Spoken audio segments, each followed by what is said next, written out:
Okay, so today, sir, we are going to give a demo on the ledger history analytics. So I'm just going from the beginning of the slideshow. So basically, what is the purpose of this demo is how to get the improved visibility for historical ledger balances, and basically we're looking into the tally integration. So how do we get better visibility into the historical trial balances?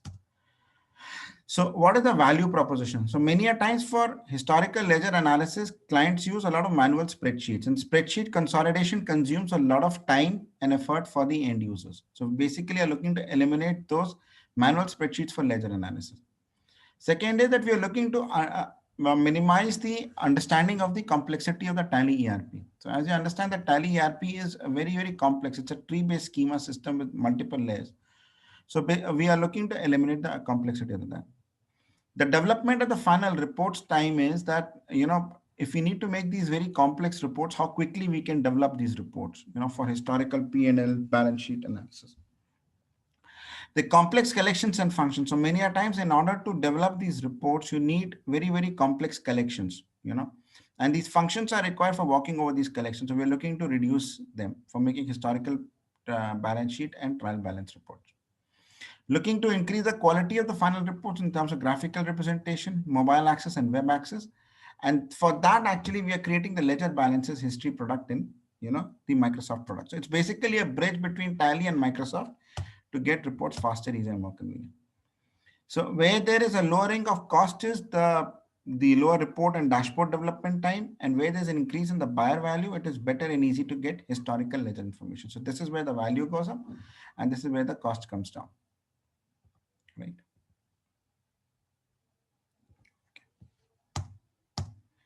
Now, in terms of the benefit slide is the data compression and SQL reduction. So her whole onus is that how do you compress the data so much that you get the reports in the quickest way possible. The delivery is through email, which I will show you. This thing, the plug and play solution. So the solution can be plugged in directly from a Tally solution onto the cloud, and it's easy to configure WebLogic. Now, if you're looking at flowchart or development, looking at historical ledger balances, then you extract the ledger snapshot, the opening balance level, and then you filter the data for sundry data. So this is my snapshot. For ledger history, you go to ledger history, you work down the voucher all ledger entries level, and then filter the data based on the voucher parents, right? Sales, general, receipt, etc. Then you combine the outputs from A and B and you get time intelligence aggregates. So time intelligence aggregates actually help reduce the need for aggregate collections, right? So aggregate compute is a lot of many a times the companies use, to actually get aggregate. So we basically use the time intelligence aggregates for that. And this is done by linking the date dimension, and then you extract the running sum ledger details. So as you can see, the gross profit percentage and all, this is a snapshot. Year to date, month to date, and quarter to date revenue based on a dynamic slice and filter. These are the cumulative. And this is grouping it by party ledger name, the historical balances. And this is as of this date, what is my group aging? 0 to 30, 30 to 60, 61 to 90, and so forth. How much is the aging on this? Similarly, for stock item balances, you extract the data at the stock item level, the snapshot level, or you extract the data of the stock item by voucher all inventory entries. You filter the data based on the parent sales. Again, combine, then you again use the time intelligence aggregate for using the running sum or the perpetual balance, because this removes the aggregate compute collections requirement. This is done by developing that linked date dimension, and then you get the running sum inventory details. So here you see you're getting store name, the bill year, the bill month, the bill quarter, and the category. And this is the aggregation by quarter, year, and by the month. Right. Similarly, for finding out the profit, you find out the ledger-wise income, ledger-wise direct expense, gross profit, indirect expense, and then the net profit. Same here as in a snapshot, total sale, gross profit, indirect expense, cost of sale, and so forth. In case of accounts receivable, we have taken the bill snapshot, extracted the due date, bill date details, and the ledger details. We filter the account details based on the credit values in the account payable and the debit values, get the ledger outstanding snapshot, and then combining these two, we get the historical balance. This is again store-wide receivables. So this is at a higher level of aggregation. There are lower level of aggregation. And this is voucher all inventories ledger snapshot. This is the cumulative snapshot of it. Any questions up till now in the chat? Okay. Similarly, for accounts payable, you're getting bill snapshot. The same logic as an accounts receivable, and you combine the output and then you get the payable turnover ratio. Now, for getting the historical ledger balances, what happens is I want to get the running sum. So, for example, I've got A&K company. This is my January 6,25,000. February 2, it's 2,21,000. So, my running sum in February 2 is 8,49,000, which is 6,25,000 plus 2,23,000. This is the running sum which I actually required. So, below is the blog link for this. And in order to calculate my receivable turnover ratio, I need the closing balance for the last fiscal month. So as you can see, 6,25,000, 6,25,000, right? So you have to get the last fiscal month. What was the total receivable balance and total running balance as of the last fiscal month? 6,25,000, 6,25,000, 8,49,000, 8 lakh. So last fiscal month. And based on that, you can get the receivable turnover ratio, right? So how is it done is we walk in the ledgers using all ledger inventory. So this is the sort of the collection for the same. Then we look into the ledger snapshot. We have to take a ledger snapshot. This is my trial balance snapshot. This is a ledger snapshot is a historical cumulative. So in order to get the ledger snapshot opening balance, we might have to make a custom function, right?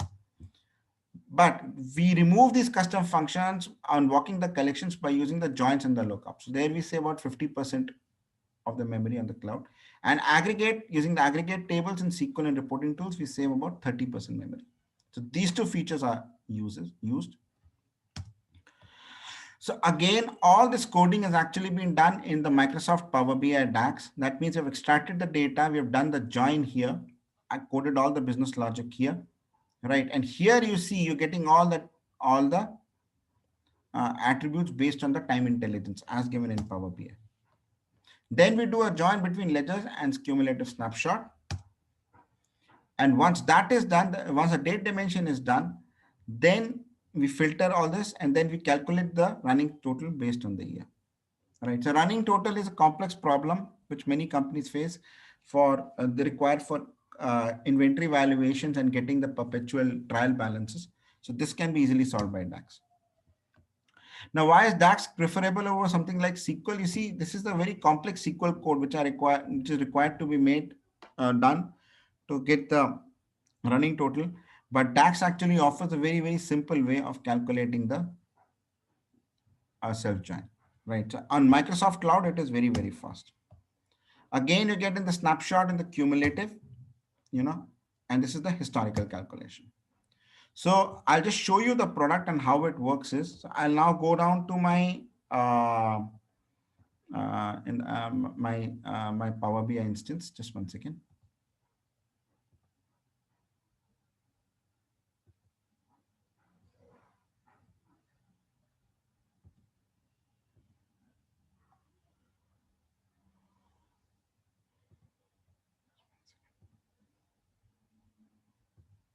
So this is my Power BI instance. So here you can see how you get in is here is. So here you see this is my folder. And in this particular folder, so each company will have its own folder. So you can have your own folder, right? Now I'm looking at the workspace, which is for Sanjay, right? Now if he wants to actually link up with his own data, then he's got the settings here. So he links up directly from his tally based on the TCP using this particular gateway connection here, which we shall configure for you. And then I'm going down to my finance analysis integration module. Once I go down to my finance analysis integration module, here is my running total. And here I'm looking at the revenue details. So I can take in a particular file, I can save a copy, download the PBX file and so forth. I can export that into PowerPoint, PDF or an Excel. I can share this report as well as embed this report. So when I embed this report, if I look at it this here, you see this? This is a report which has been embedded in the mail. I go to this report. This report comes out in the form of a PNG.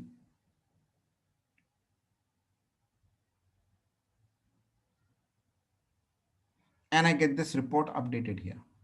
All right. So your mails become very, very dynamic. You can give it across the company in a very, very dynamic fashion. The profit and loss analysis, the revenue analysis, all that is there.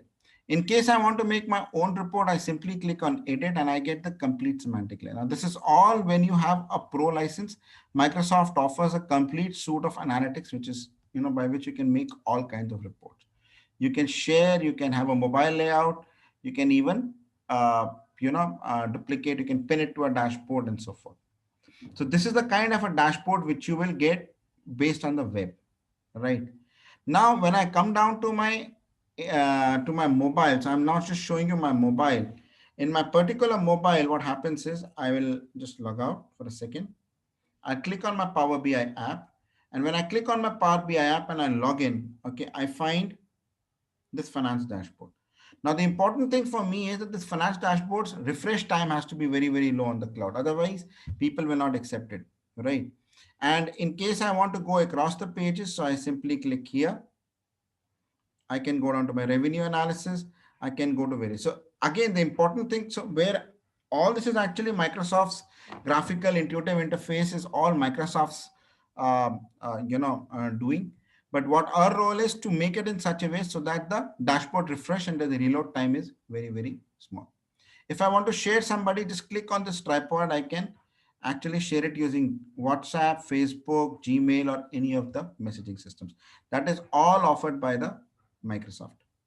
Right. So in this given demo, what we have shown is that using the Power BI, we can calculate the running sum. We can calculate perpetual trial balances, uh, the running total of profit and loss and statements. You can see these dashboards on the web. So I've shown you on the web. So this is what I've shown you on the web. You can refresh the data from your on-site instance onto the web, right? So this is with it here, master item. So Sanjay is actually, this thing, he has done it from his own machine. And if you actually see, he's actually refreshed it. So this particular date is also given here. So he refreshed it at 2:51 p.m. Just before this, he refreshed this particular data, right? So again, his product reports is refreshed it from his own machine at this particular time, right? So this is file export. So you can actually refresh it from your own singular machine using a particular gateway. You can export it in PowerPoint, PDF, analyze it in Excel. You can share it across. You can embed the report on a website portal, publish it to the web, right? You can chat in Teams. You can subscribe to it. You can edit it. You can even use filters for basic filtering if the filters have been enabled. And if you edit it, then you can see the entire conversion between Tally and the Microsoft DAX. And you can use all kinds of graphs and dashboards. And then if you want to look it into the mobile, you have an easy access over the mobile over this of these particular dashboards. So I'll just show you. Right, with very, very low refresh times, you've got dynamic a slider, right? And you can see a number of kinds of reports. You can share them over WhatsApp, email, or Gmail. So all this actually is available to our customers at a introductory price of 4,000 rupees per year. These are my payment details. What we simply require is a Tally serial number for making your TCP. In case you want to have the dashboard on your desktop, then these are the prerequisites. So you can always contact me, and I will also be sharing the profile of the people who are actually working on this here. So Naveen and Sanjay are the two developers who will be available for actually helping customers modify these particular dashboards, right? So this is Naveen's profile. He's worked extensively on Power BI, Power Apps, and on this thing. And this is actually on the Sanjay's profile, right? So with this, I come to the end of my demo. In case you have any requirements, our preliminary relationship starts with the purchase of this particular packet, which actually costs 4,000 rupees, and you'll get a complete finance analytics module. Any questions? This I'm coming to the end of my demo. Thanks.